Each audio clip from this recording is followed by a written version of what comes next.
I was caught between two generations, analog and the digital.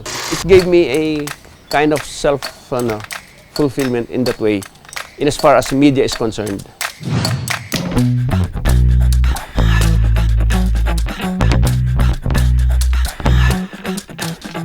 Pinangkuha ko kay Santo Papa. Pero ang lens niya is 125 na lens. Actually, suot ko ito nung naambos kami sa Abra. Pero naka-short pant ako.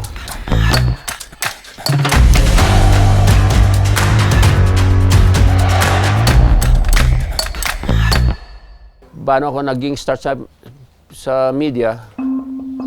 Naglalakad lang ako dyan. May aksidente dyan sa baba ng post office.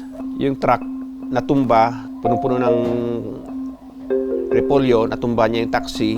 Medyo nadaganan konti yung taxi sa likod, kumalat, nakunan ko ng litrato. Since nagde-develop naman ako ng film, takbo ako dito, develop ako.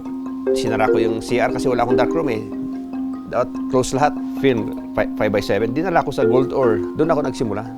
Naging front page, tapos nainganyo na ako na mag-contribute pa uli.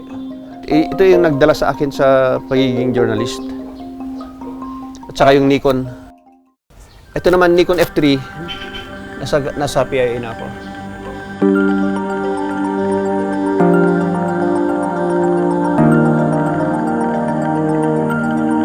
Dapat fine arts ako, pintor ako, sculptor, UST.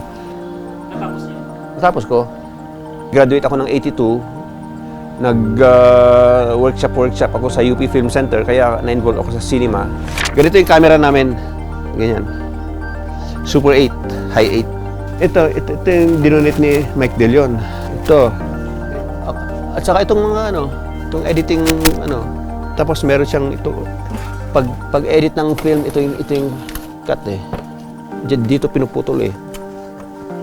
Ayan. Naging parang photojournalist ako sa anti-Marcos na dyaryo. May opening sa Channel 4 sa Manila.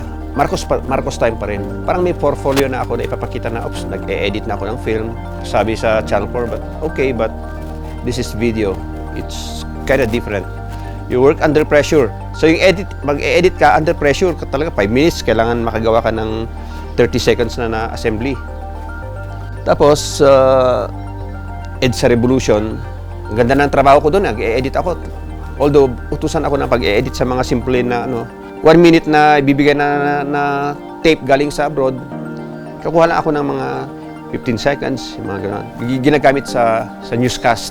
Kaya nakagwantis kami pagka nag-edit kasi pagka nagasgasan yung sound, parang yung magnetic tip na nagkaka-scratch yung sound. May opening ang National Media Production Center, NMPC, Corina. Nag-apply ako, pasok ako.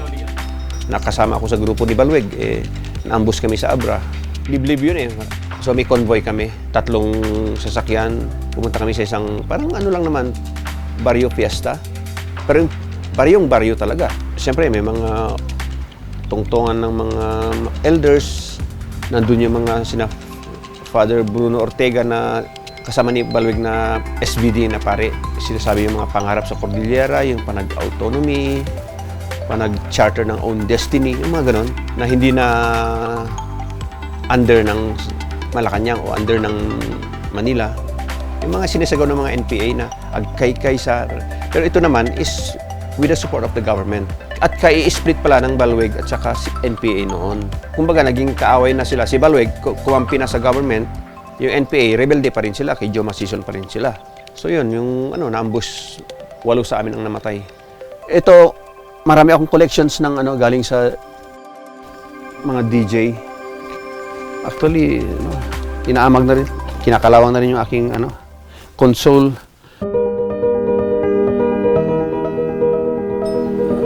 Yan yung mga experience na kasi yun yung tinatawag nila na embedded journalism. Yung sumasama ka sa military, sumasama ka sa Yun yung parang embedded ako noon kay Balweg naman nung sa nangyari sa Abra.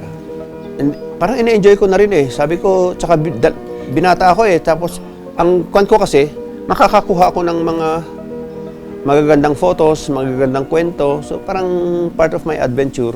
Ito yung ginagamit namin sa radio interview noon. Pero ito, natsambahan ko sa sa ukay. Well, sabi nila, nakakayabang ang media. Pero hindi ako pumasok dahil gusto kong magyabang.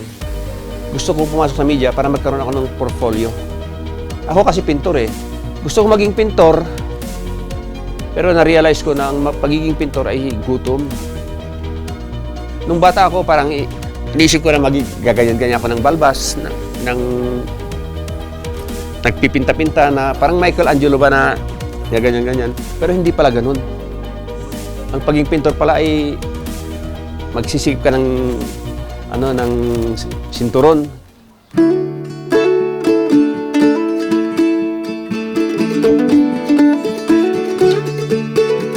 Sinimulan ko itong Baguio Media Museum noong 2006.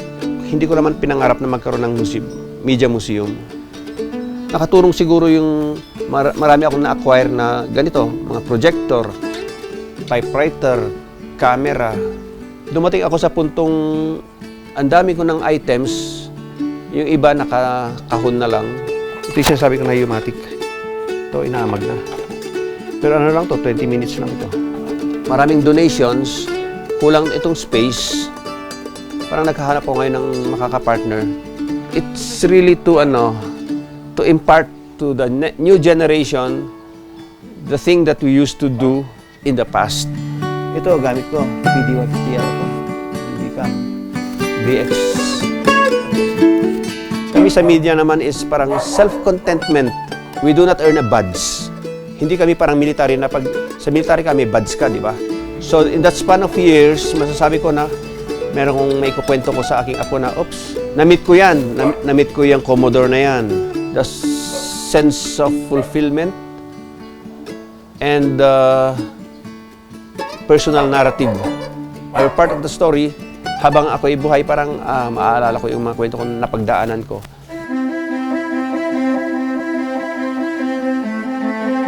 Parang ano lang naman, parang gusto kong maging busy. Yun nga yung problema ko, parang meron akong gustong simulan. Tinengga ko, hindi natapos. Tapos sisimula naman daw ako. Kaya makita mo may mga work ako dyan sa baba na hindi pa tapos. Yan yung concept ko ng Earthquake Museum. Yan. Pero it has to be big. Merong ng simulator dyan sa gitna. And then may mga exhibit sa likod surrounding dun sa pagpasok mo doon. I don't want to be idle. Siguro yun yung ano ko. Hindi ako mapakali. And I am resisting what they call procrastination. Parang nawawalan ka ng motivation. Me, I want to motivate people with what I'm doing. I may not be a good influencer, public speaker. I may not be a good film producer. Pero maybe I can motivate people to do something. I hope I can make a mark out of all the things that I've been doing.